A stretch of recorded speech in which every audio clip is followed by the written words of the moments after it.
Interactive talk. This is Guided Spirit Conversations with host Marla Goldberg. In this program, we spotlight guests from all over the globe who have helped others change their lives and will provide you with the tips, tools, and techniques that you need to help you make a difference in your own life. Now, here is Marla Goldberg. Hello, everyone. How are you doing today? It's the first Thursday of November. I can't believe it's November already, and it's the month of Thanksgiving. So I decided that we're going to do a gratitude show, and we have two people I'm so grateful to have on my show today for this panel. And the first is Amy D. Amy is recognized by audiences across the country as a master of combining storytelling, humor, and content about the brain and behavior. As a psychiatric RN, she practiced in an acute care behavioral health hospital before becoming a nurse. Amy has lived in Norway, where she started a successful $1 million business. As a speaker, Amy combines her stand-up comedy and theater background with her business and psych nursing experience to explain complicated subject matter in an easily understood, powerful, and funny way. Welcome, Amy. Thank you so much. Can I just take a minute to just clarify something? Wait one second. Okay. All right. Clarify after. Just let me introduce Sure. David. So we've got David George Brooke, the gratitude guy, and he has been a speaker, coach, and best-selling author for over 25 years. His published works include the Brooker's Daily Gratitude Journal, 6-word lessons to embrace gratitude, and a number of other books on gratitude. In addition, as he has this passion for gratitude, he has presented over 650 speeches and workshops in the past 6 years. And he has over 1,000 gratitude videos on YouTube and over 1,000 subscribers. So welcome, David and Amy. Oh, I practiced as a psychiatric nurse in a psychiatric hospital. So I just wanted to clarify that. So thank you.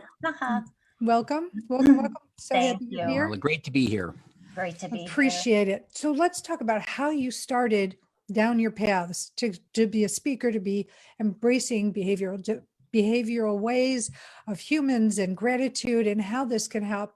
Well, we'll get into how it can help shift your life later. But Amy, why don't you start and tell how you got into this line of work? So like everyone out there, I've been through difficulties. And we all have. And so, as you mentioned, I lived in Norway for 10 years. I was in a very difficult marriage. I left with my suitcases and my kids. I mean, I really do have sort of an interesting background. And one of the things that was so beautiful is that as a psychiatric nurse, I realized how much power we really have to shift our perspective and then to change our perception of what is happening. And so I am so passionate about helping people realize that we really do have a lot more power than what we sometimes recognize. We sort of let exterior things, overcome that power. And we don't need to do that. It's really, like I said before we started, it's all up here. It's so true. It is. Thank you. And David. Yes, I would say that my journey actually started when I was 19 years old. I grew up in the Seattle area, and I went to the University of Washington. And in my freshman year, I went back to a high school and did a speech for a gentleman that had been a substitute teacher of mine in high school. And I walked back out to my car after the speech, and I thought, I want to be a motivational speaker when I grow up. And I was 19, so I was 1969. And it took me 45 years to finally realize my dream and to get the guts to go do it and go out on my own, which was about 7 or 8 years ago.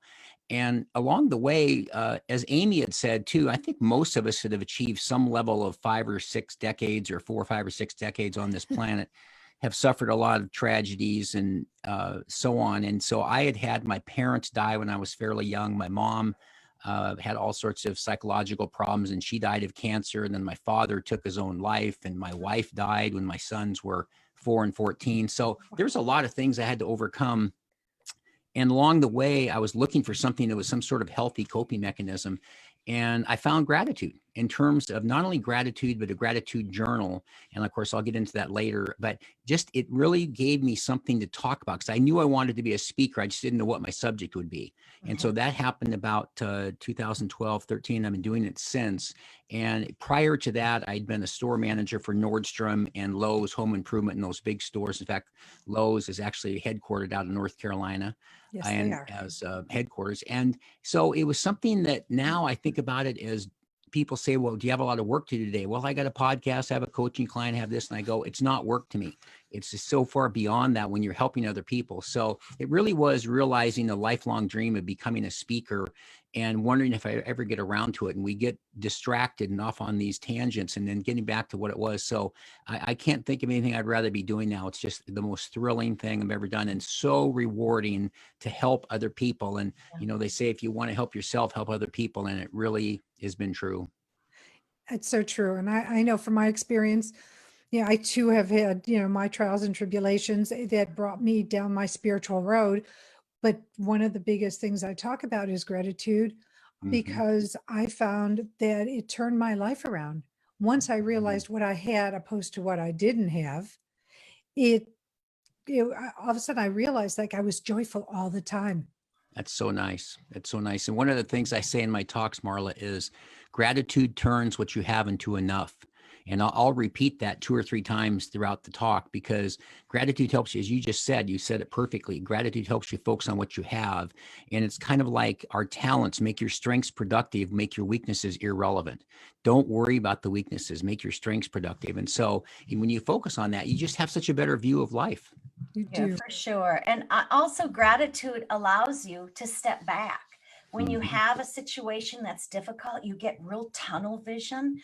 When you start being grateful, that allows you an opportunity to step back and see the world and just your life in a bigger perspective. And we True. all need to do that every once in a while Yeah. because there's more than just that little thing going on or That's big true. thing.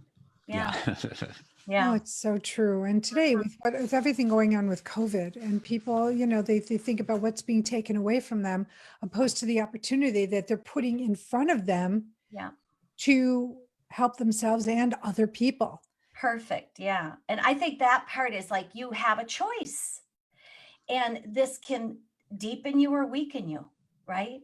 Yeah. And so we really do have this opportunity in this situation, which isn't what we've chosen. What can we find that can really deepen our relationships?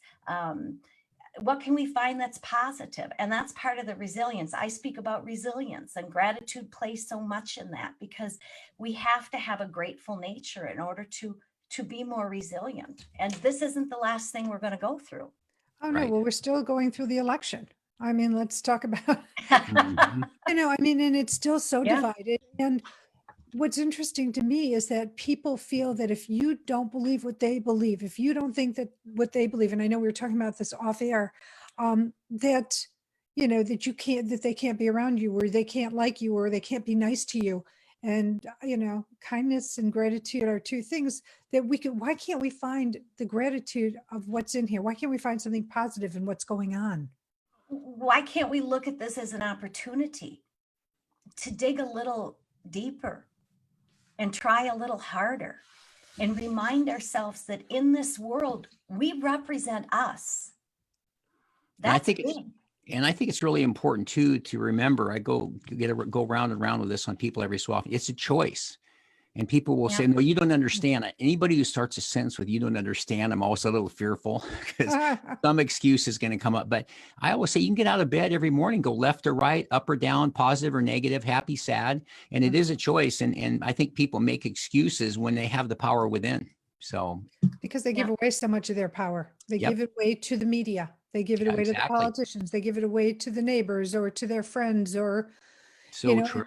and allow everybody else to sort of guide their path instead of saying, hey, this is my path, and take the reins Yeah. and guide it themselves. So true.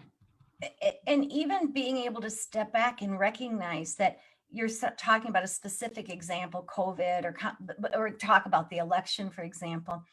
We all are very, very vulnerable to confirmation bias, which means that we only consider information that proves something we already believe, and we discard any information that contradicts what we believe. And we're very prone to it. It's how our brains work. So it's not that we're doing anything wrong, but this is a great moment to develop ourselves as human beings and step back and find some mutual understanding. I know that having lived in another country for many years, in Norway, they don't do things the same as we do. But we all have the same needs as human beings. We all want the same things. We want to know our kids are safe, and we have medical help when we need it. We want to know what our purpose is and go out. We all want the same things. This is a really important time for us to come together and find mutual ground. We have to do it.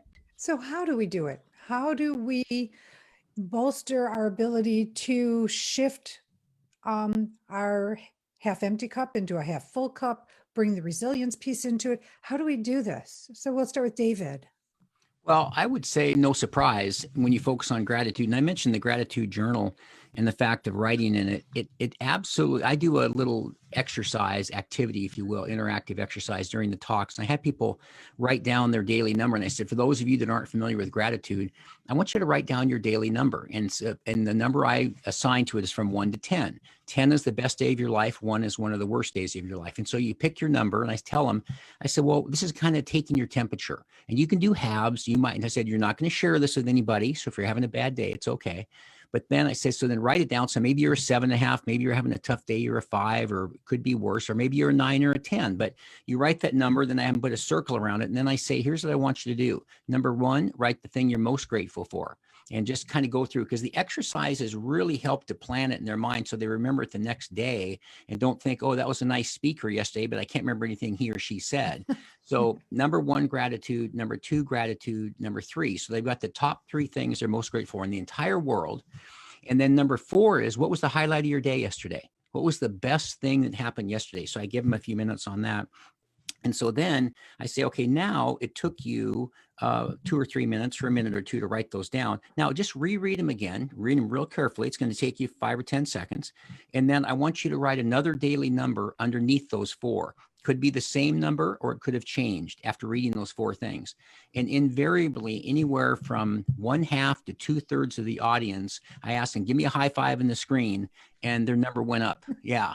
Amy, where's the high five? Oh, yeah. And so it's just, but it's amazing. I said, so let me, as an example, there's a tool. So now there's a 60-second example. So imagine what 5 minutes can do every day. Because all it takes, I've timed it.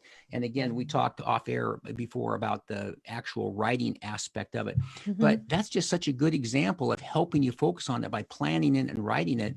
And there, if you do that, then every day, and I joke, Amy, you were talking about being a stand-up comedian and storytelling and things, and you try to splice stories into your talk. And I tell people, after I've done this whole talk on the gratitude journal, and this is the centerpiece, sometimes at my book table, they come up and this one young man looks at my gratitude journal and goes, is this your personal one? And I go, yeah, I use my own, of course. And he flips through it, and he kind of, I said, don't read it too closely, but you can look through it. And then he looks and he goes, wow, you write in this every day. And I go, have you listened to the talk? Were you paying attention? I said, no, I only write in it occasionally when I want to feel good, because I said, but it makes you feel good every day. And the fact that 2/3, and sometimes it's higher, of those numbers went up just illustrates just the power in this case of a gratitude journal and writing it down and have it really planned in your brain. Yes. And just to tag on to what you said, Dave, when I talk about the gratitude journal, I always tell them, don't repeat things, dig a little deeper. And so you write 3 to 5 things down, and then you dig a little bit deeper. So you can never repeat the things that you wrote down, because the whole key is you want to start every day off looking for things, because you got to write it in it maybe before you put your head down on the pillow at night. So you want to start a whole attitude where during the day, you're a little bit more aware of the good stuff that's happening. So dig a little deeper, because sometimes at first you're going to say, oh, I'm happy for my husband, I'm happy because my car started, but eventually it's happy. I'm happy because my teenager smiled at me this morning. Yeah. I just wrote that down. Don't repeat it. Dig a little deeper. Yeah. And I have to say, I think that's really good. I'm gonna focus in on that as well. But I also think you could make an argument. I'm still happy every day. I get to sleep in a warm bed every night. That it's cold, it's warm inside. It's not rainy. I don't have a leak in the roof. But you're right. To dig a little deeper, you can go out and far and get further and further. Plus, I think it helps because it gets you to be able to expand your view of what you're grateful for. And as you say, not just my husband or the fact I have a job or something. So that's a Because good there's point. so many things, little detailed things that Yes. we take for granted. The minutia Go of to the life. sink and put the water on. There are a lot of people who don't have water. Right. That's right. That's I right. mean, They have to carry water, and it's amazing. What I tend to do is before I go to sleep, that's when I do those gratitudes. Mhm. I have my morning gratitudes, which are pretty the same, but I'm really grateful for it. But then before I go to bed, that's when I go into my minutia gratitude of the small things, the exciting things that happened in my life yeah. that day, or the uplifting, or even just laughing with you both. Mhm. You know, I mean, what's better than laughter? Exactly. Exactly. Yeah. And another point on that, Marla, I know that it takes a while to write something down. You can read it much quicker. I know a lot of people that'll pick either morning or night to write in the gratitude journal. And then at the other time, they just reread what they wrote, which just takes a second to kind of refresh their memory before they go to bed and stuff. Because a lot of people will say, I want to write in my gratitude journal at the end of the day to focus on everything I'm grateful for and then to sleep well. And I said, that's great too. I write in the morning because if I ever have a problem, I've already written in mine today, usually about 7 o'clock in the morning, because I know if I'm ever going to be prone to not feeling positive, it's when I get up in the morning, not after a busy day of impacting people. So it works perfect for me in the morning. So it just kind of depends. And other people write in the margin during the day and add things, which is cool too. And the thing is everybody lives a different kind of day. And Mhm. Exactly. everybody's, you know, so you have to, it's like a shoe or a glove, I like to Mhm. say. You have to do what fits for you and how it Yep. works for you the best. Yep. Amy, you're True. going to say something. I think to tag on to all those things is another, and I know in positive psychology when they've studied this, and this isn't foo-foo stuff, and you know that too. I mean, this has really been well researched, what a difference this gratitude journal can make. Is that another little aspect that you can add to that is that you can also say, how did I help this good thing come about? Because it gives you a little governance in that. Another way to practice gratitude is to write a letter to somebody who's made a difference in your life. That's beautiful. Just to take time to thank them. We didn't show up here on our own. Our success isn't ours alone. We have family members, people who loved us, friends, teachers who've made a difference in our life. And even if you can't send the letter, sending it is fast. The best thing would be to go there and actually read it. It's COVID, but find a way to share that with that person. And so that they have that moment that they realize that they impacted a life, but just to spend some time thinking, we're not here alone. Right. Yeah, exactly. And Amy, you mentioned woo woo.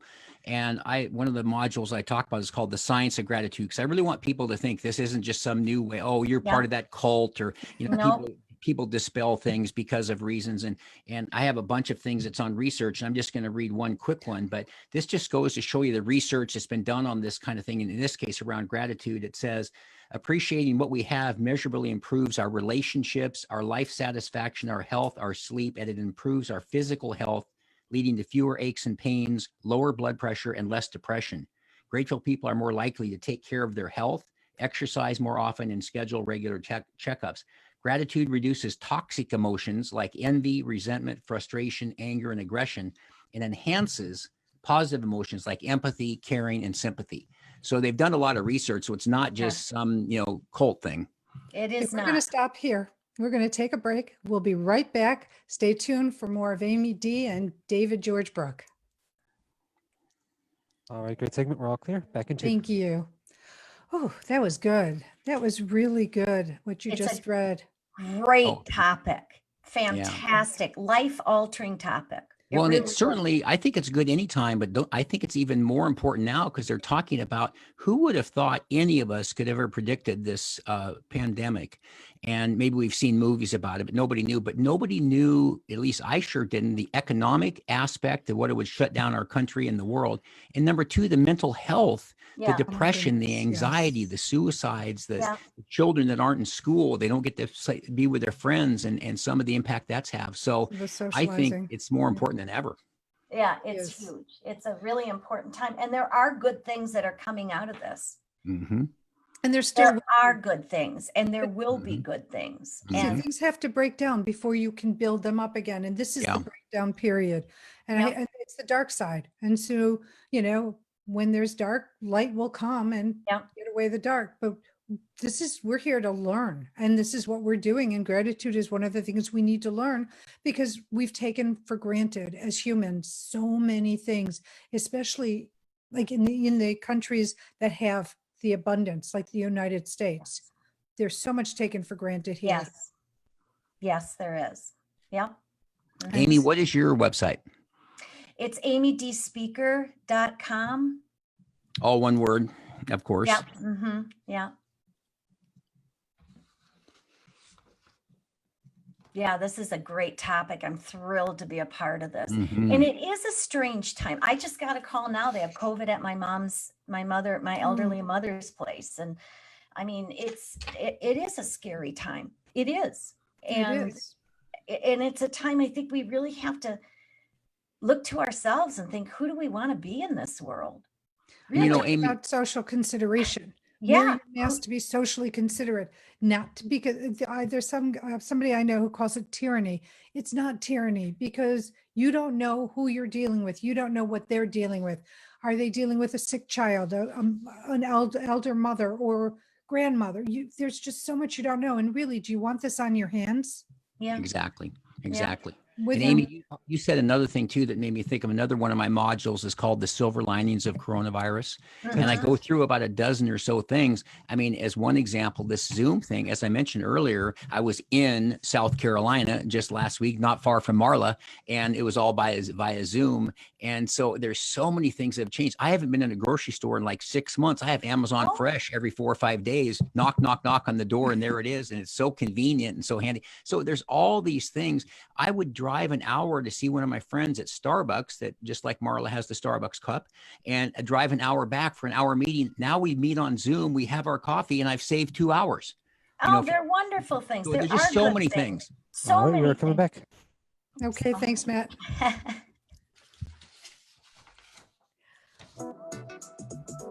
You are listening to Guided Spirit Conversations. To reach Marla Goldberg or her guest today, you're invited to call into the program at 1-888-346-9141. That's 1-888-346-9141. If you'd rather send an email, the address is guidedspiritconversations@gmail.com. Now, back to this week's program. Hello, everyone. Thank you for staying tuned. If you're just tuning in, I'm here with a gratitude panel. And who is with me today? Well, let me share. It's David George Brooke, that gratitude guy. He is a speaker, coach, best-selling author for over 25 years. He has published works including the Brooker's Daily Gratitude Journal. Sorry, for some reason that gets me. 6-word lessons to embrace gratitude, as well as a number of other books. To check David out, check out his website at thatgratitudeguy.com. I also have Amy D. Amy is a speaker. She is a comedian, and she takes her theatrical background and adds it to her content about the brain and behavior. She's a resilience expert and gratitude. And so to find Amy, you can check her out at amydspeaker.com. Welcome back, Amy and David. Thank you, Marla. Let's go into, I brought up in earlier when we first came on, it's November. It's Thanksgiving month. This Thanksgiving is going to be rough. In addition, we just spoke about the mental health from Corona, from what's going on, and all the impact of everything shutting down, and things are shutting down again. Yeah. And they're saying no more than 10 people in someone's home, at least down here in North Carolina. What are some thoughts about Thanksgiving and how people can maneuver through with gratitude through this holiday season. Who'd like to talk first? Well, I'll address it because I do a lot of talks in November because of Thanksgiving, and it's sort of the gratitude or the grateful holiday, if you will. We're giving thanks, of course, hence its name. And I think the thing for me is I use this month as a springboard for people that can take this month that kind of all of a sudden get into it and then they forget about it in December or January or what have you, and just use it as a jumping off point to start doing it every day. We were talking earlier about the gratitude journal. So to me, Thanksgiving, and even though we're not going to be together physically, but if people can really start to embrace gratitude and think about this Thanksgiving holiday and month, and then continue to do it throughout the months, it's not something it's like they say somebody starts in a gym in the first of the year, a New Year's resolution, and by February, the gyms are half empty again because nobody sticks with it. So I like to think of Thanksgiving as a real positive in my world of gratitude, where people can use that to really get into it and understand it and then keep the ball rolling. So, because it's so good 12 months out of the year. Yes, it is. Amy. I think that's fantastic. And yeah, it's a great time to just start that gratitude practice. Another thing I think we can consider is not only about thanks, it's also about the giving. And in this time, is there a way that we can reach out to another human being? And we know that it can't always be because of, there's some restrictions because of COVID. That doesn't mean that we can't get out there and make a difference in the world. And so this can also be a time that you're thanks and that you're giving. What during this time can you do to make the world a little bit better place because you're here? And Great if point. you just change one person's life, if you touch one person, that's what I say is, then I feel really great that I've contributed. I mean, I'd like to help more than one. Yeah. But, where do you start? You have to walk before you can run. And touching one is walking. And I know those little things can make such a difference too, Marla, in regard to that. I worked in a psychiatric hospital and I worked with children and adolescents, and the things I saw were unbelievable, horrible. I really saw some terrible things, but I always knew, even though I couldn't totally change that child's life, one small act of kindness, years later, they may not remember my face, my name, anything, but they may remember the way I made them feel. Yes. In that one moment. And so when we think in terms of giving, we don't have to do huge things. You bake a loaf of bread for your neighbor. Exactly. Some little act of kindness to say, I see you.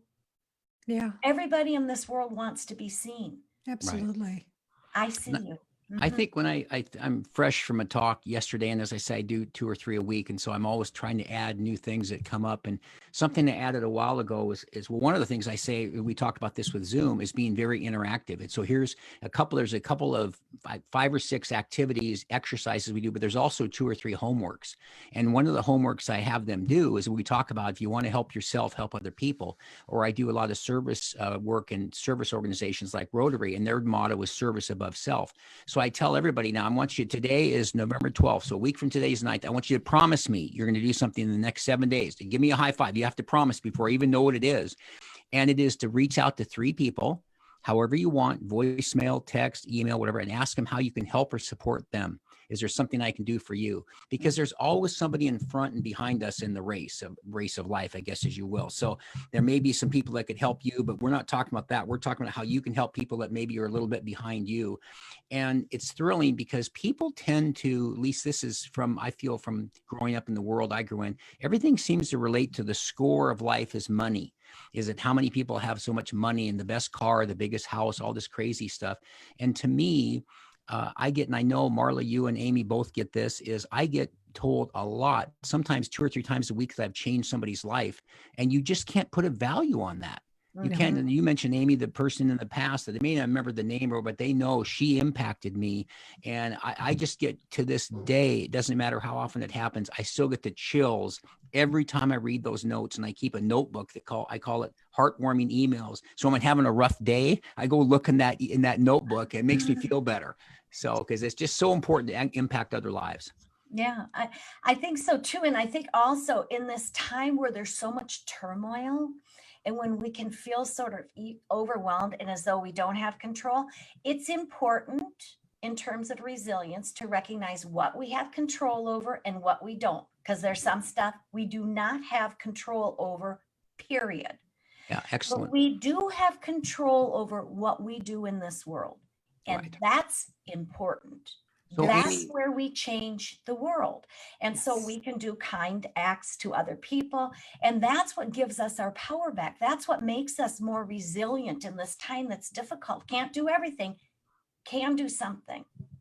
so Amy, let me ask you to expand on that. I was just thinking about it because that gives, I think this is a pertinent question.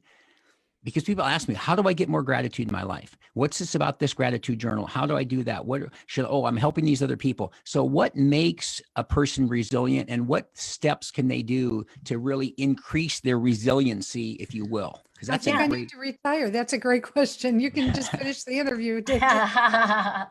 So resilience is, it's sort of a muscle, to be honest. And, believe it or not, we all have it. I mean, we've all walked and fallen down. We've all gone through difficulty. So when you think of it in terms of a muscle, we have a muscle. We just have to learn how to strengthen that Yes, muscle. it's true. So it's not something we have to go out and get. We already have it. Human beings are amazingly resilient. So it's about recognizing that strength, and it's about strengthening it. So that's why gratitude is so incredible, because it's a tool to strengthen your resilience muscle. Another tool is to recognize what you have control over and what you don't, because there's no point in wasting time over stuff you cannot influence. Or energy, because Or some people energy. expel so much energy just on things that they have no control over. And that AA saying about, I can't even remember, about having, being worried about the things you have control over, about the things that you done, letting the things you don't go, because I know I'm paraphrasing, because they don't do you any service. It doesn't. It's a little bit, to be honest, Marla, a little self-indulgent. That's okay. We can be So self-indulgent. that's long as okay, we're but not in the best narcissistic. way. Not in the best way. Do you know what I mean? So when we start getting really overwhelmed, we got to kind of step back, recognize our thoughts, and say, do I have control over this? Don't I have a control over this? Is this where I want to expend my energy? But I think it's interesting because sorry, Marla, I think that people get confused sometimes, like you said, not self-indulgent. This saying gets used over and over again, but it's still very pertinent in my opinion. And that's put the air mask on you first. And we've all heard that. But it really means start with you. You can't build a good building unless you have a solid foundation. And that foundation is us, and the stories are the people that we help. And so we've just gone through an election with a very self-indulgent president and seen all that. And it's just, that's not the way to be. It's like you want to be confident, but you want to be humble. And the confidence and humility piece is good. So be strong, but charity does kind of start at home. Make sure you're mentally, emotionally, physically strong, and then you're in a better shape to help other people. So right. I totally get that. And I was thinking too, I wrote a couple of downs: recognize what you have control over, gratitude is a key part, strengthen the muscle. Anything else, Amy? There are other things people can do around the resiliency piece? Yeah, I think that they can look at it differently. When you shift your perspective, you change your perception. Yes. And so you can ask yourself, how am I seeing this? And is it true? Is it all true? Is a little bit true? Am I ignoring some truths here? Another way we can change that is that we can look at it, so that what we can look at it instead, if we can shift it to be, instead of a difficulty, if we can make it a challenge, that feels a lot different. Yes. Yeah. That right away changes your inner thinking and the power that you have. So now it's not just an obstacle, it's an opportunity, it's a challenge, it's a way to get started. So how are you thinking about that? Is it a challenge? Because that's better, that's more powerful. When we go through difficulties, a lot of times we isolate, and that's not good for us. No. So what we need to is connect. We need to reach out and connect with each other. And so that's another, there are like 5 C's to this. And the last one is creativity. Yes. How can we be creative in this time of difficulty? of challenge? How can we be creative? How can we reach out to people in a different way? How can we get our message out there differently? What can we do? Human beings are incredibly resilient. We're incredibly creative. It's just strengthening that muscle. Amy, what are the, what are the, I've got connect and creative. What are there's 5 C's you're saying? Yep, there's 5 C's. So what it's challenge, commitment, connection, clarity, and what was the first one I said? Creative? Creativity was the Control, last. control. Recognize, because that's a really big thing. That goes back to stoicism, is standing back and just saying, hey, where do I have control here? Because, you get one life on earth, so to speak. That's what we think. Right. Make it the best. Don't waste your time. It's not a dress rehearsal. And the reason why I think this is really important in using resiliency or gratitude or whatever is I find people, when I get to coach people, this is something I go through all the time, is they want the ways to do this, because they'll say, I'm going to lose 10 pounds. And I go, okay, well, that's great. Well, tell me how you're going to do it. Don't just tell me I'm going to do 10 push-ups every day. I'm going to limit my calorie intake to 1,000. I'm going to do 10,000 steps. I'm going to get 8 hours of sleep. I'm going to drink a gallon of water. That's the tools to how you're going to get to losing the 10 pounds. So I like this. And I also like, where did I just write that? Don't repeat, dig a little deeper. I mean, that is really good. And then here's one, because I do a Monday morning minute. Every Monday, I send out a 60-second video on gratitude. And Marla mentioned some of the amount of people I have on YouTube and so forth, but it's always a message around gratitude. And it's 60 seconds long, and you can sign up for it and so forth. And you just put, if it can deepen you or weaken you. I thought, man, I love that, because it's really true. Powerful. Again, back to the choice. And then back to something, Marla, you mentioned too, isn't the serenity prayer, if I'm not mistaken, to give me the strength to control the things I can control? Was that what you were thinking of? I think. Yes. Yeah. And then let go of the things you can't. Yeah. Yeah. Because I think that's really important, because I think some people are, digging in the wrong hole or whatever example we want to use, and they're just wasting their time. It's a waste of time. It's a waste of time and energy that could be put to making a difference. Yeah. And, in the end, it's also about responsibility.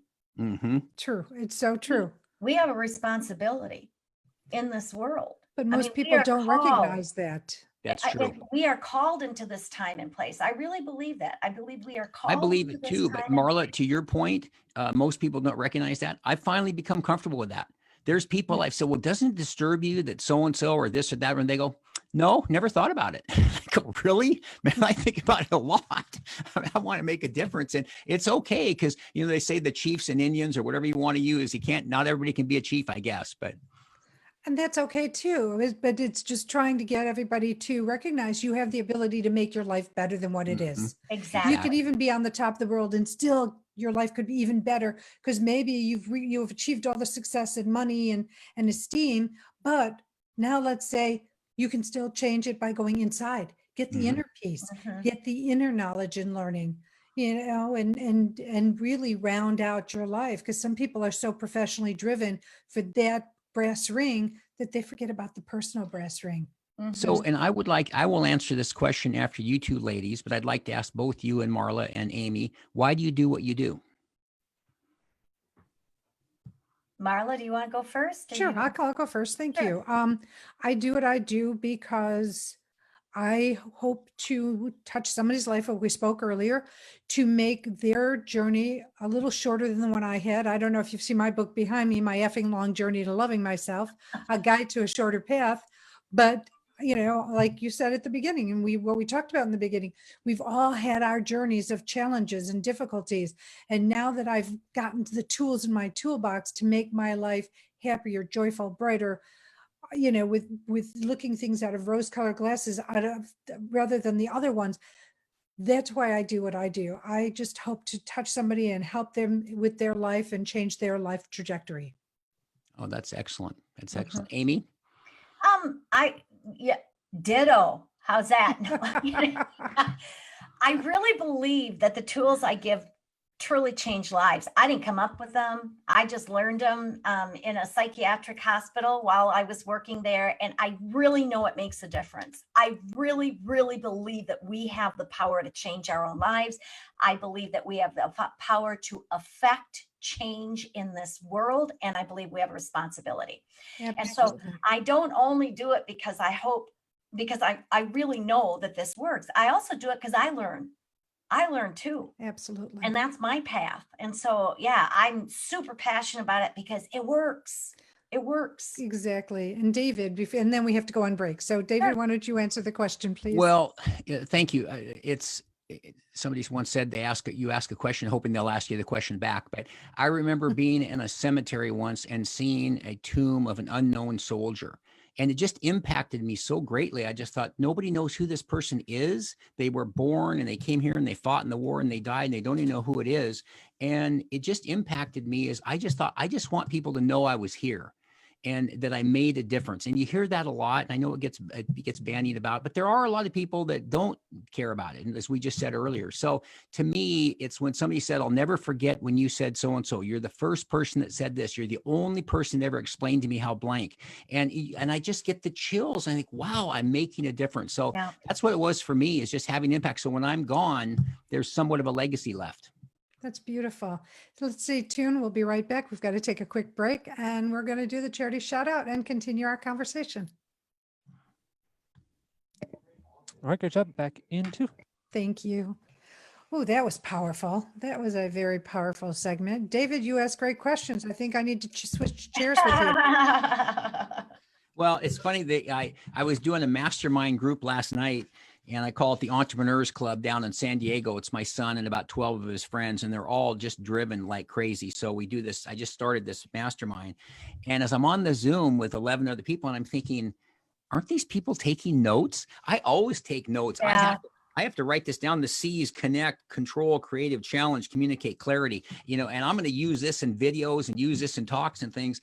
And so it's like, another module I do is I'm just fascinated, and present company excluded, of course, but how poor listeners people are. They don't hear anything. It's like, even I've got to talk to Amy about being a stand-up comedian. I think that's fantastic. and you talk to people that you'll be talking to them. They go, okay, what I wanted to say is so-and-so. And I go, you didn't hear anything I said. And so I just really learned to really focus in on the listening. And I once told, I think it was a client, I said, I will tell you how you can tell if somebody's a good listener.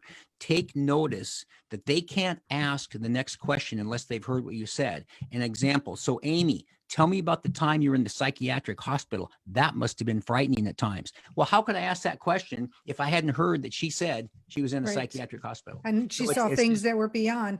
Yeah. The good news is, David, to answer your question, we have a recording of this. So,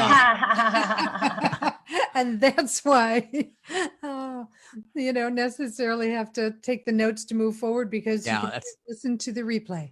That's a good point. That's a good It's point. exciting though. This is a great thing you're doing, Marla. Yeah, It thank really you. is a good thing you're doing. You should feel good about this. I feel great. I love doing it. It's a passion. And I love the people I meet because you're giving such great content for the listener. And that's the big important thing for me. Number 2, again, it touches people. And so if it changes their life, if they have a tool that they say, oh, wait, I'm going to try this gratitude journal thing. I'm going to try looking at this. I'm going to stop giving away my power because I'm going to look at life this way. Yeah. Or at least try to take the steps to do that. But Yeah. now here, they've got your website information, right? Yeah. So they can always go to you and say, I heard you. Could you please clarify this for Oh me? yeah. And I'm happy to do that. And I have hundreds of blogs on there. I mean, just about even reframing, or these tools that we can use, and how we get messed up in our head. We don't have to believe everything we think, right? We really do have more power than we realize. So, And I think ego steps in. Sorry to jump in here. We are Okay. coming back. Coming back.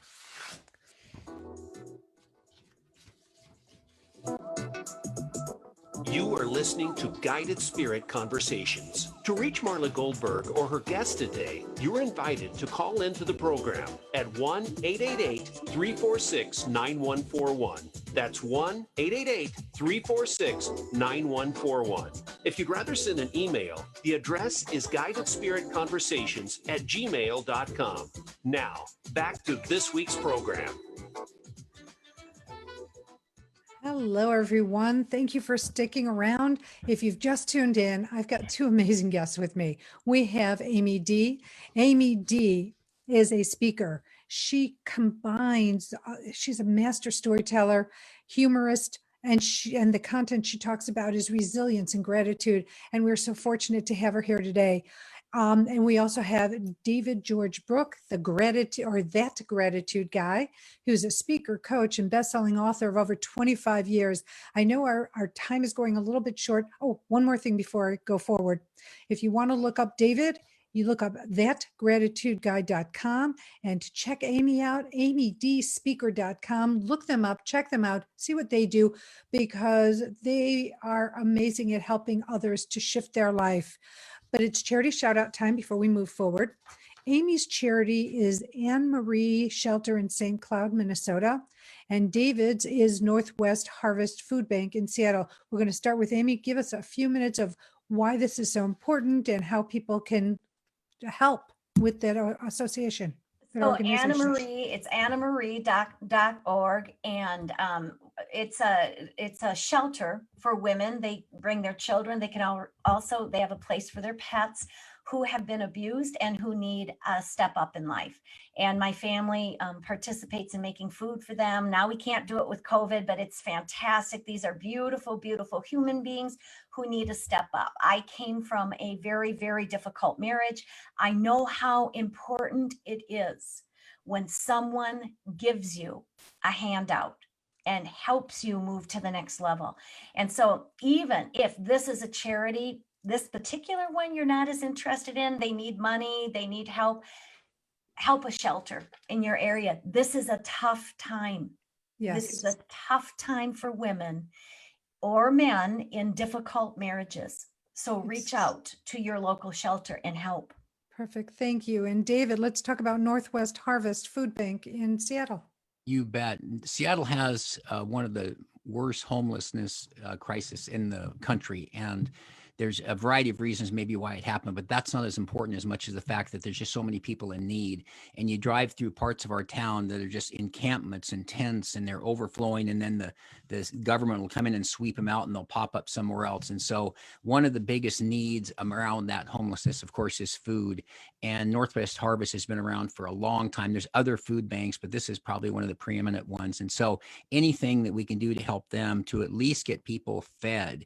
When you think about those of us that are so fortunate, when we talk about resilience and gratitude, those of us that just take for granted 3 meals every day and all of that. So it's just something I'm very passionate about, and any help that we can give them just means that many more people are helped. So it's a great charity. Sounds wonderful. And both of you have picked up charities that, I mean, all charities help people or the earth, but they're both for what's going on in this time. And again, it's November, it's Thanksgiving month. It would be great though, people could have a lovely Thanksgiving dinner, at least something that makes them feel reminiscent of a better time in their life, a good time. So thank you very much for sharing that. Okay, so we're in our last part of our segment. We've only got a few minutes left. What would you like our audience to hear as your closing statement? Amy, let's start with you. I would like people to recognize that despite what is going on the outside, you have power inside of you. And you have the ability, and we didn't talk about it so much today, but about reframing situations, about stepping away from a situation, shifting your perspective and saying, how else can I see this? What meaning can I take from this? How can this deepen me rather than weaken me? We have the power to do that. And it is not only a power, it's our responsibility. And that all comes from a really unique and beautiful light that each and every one of us has inside of us to be called into this time and to make a difference in this world. Oh, that's beautiful. David. I would say in the month of November, we talked about this earlier, it's the month of Thanksgiving. And I tell people are struggling, and maybe more so now than ever before, given the pandemic and circumstances around that. But I offered them this idea that gratitude can make such a difference and to give it a try. And I recognize that I tell people in classes and talks that I'm not going to pedal your bike. You've got to do that yourself, but I'll be the training wheels, and you've got to make the effort. And one of the ways you do that is with a gratitude mindset, an attitude of gratitude, and specifically a gratitude journal. And we talked earlier about writing it down. So my message and hopefully biggest takeaway is, if you're struggling, or if you're not struggling, or you're anywhere in the path, the journey, give gratitude a try and see what it can do. We did that. I mentioned that exercise earlier about how it changes your mental state, or sort of taking your temperature, if you will. That's the power of gratitude. And these are specific things, the gratitude journal, helping 3 people, different things you can do to kind of rate your mental state, if you will, that gratitude can do for you. So before you give up and think, gosh, nothing works, or maybe I need to find a pill, give gratitude a try. It can really, really impact your life. That is so powerful. Both of your statements are so powerful and they're so true. And there's so many people who go, well, why should I? What do I have to be grateful for? I'm in debt for X amount of dollars. I'm estranged from my children. I'm alone. What do I have to be grateful for? And what I personally say is, well, if you have a roof over your head, you have a toothbrush, you have toothpaste, you have food, whatever it might be, it's better than no food. Then there are things to be grateful for. There are things you can really embrace in life, and stop looking at the glasses half empty and find out how to fill your glasses and make them half full for yourself. And the other thing is helping other people. Yes. Helping other people will help you So feel powerful. grateful. Huge. And you know, Marla, to your point too, it's been proven many times over, 2 people enter a hospital with the same disease. The positive attitude lives, the negative attitude dies. So it's that powerful. It is. It's so powerful. Amy, And go ahead. we talked a little bit before about this, but when you aren't in a state of gratitude, and when you aren't resilient, and when you're focused on just the negative things, you get very narrow vision. Mm-hmm. So that gratitude exercise or helping someone else widens your vision. And so it can empower you to find a way out of the situation you are, because when we're narrowed, when our thinking is so narrowed, it's hard for us to find a way out. And so there are just so many benefits to that. And recognizing, I go back to the resilience and the reframing.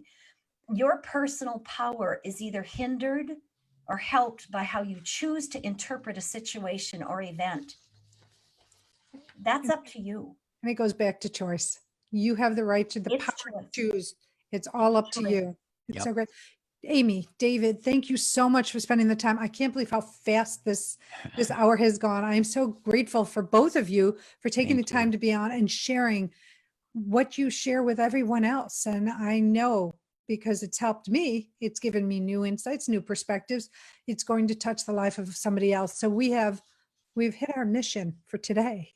Yeah. But just a little bit. So to find out about Amy D, please check Amy out at amydspeaker.com. And for David George Brooke, please look him up, thatgratitudeguy.com. And you'll find out all what their goings on, what they're doing, and reach out to them. I'm sure they'd love to know that you were part of this conversation, part of this podcast. I want to thank Voice America and everyone there who gets to show up and on the air. So grateful for you every week, because you make me sound amazing. I want to thank Bridget, my assistant. She's my right hand, my left hand. Grateful for all she does for me.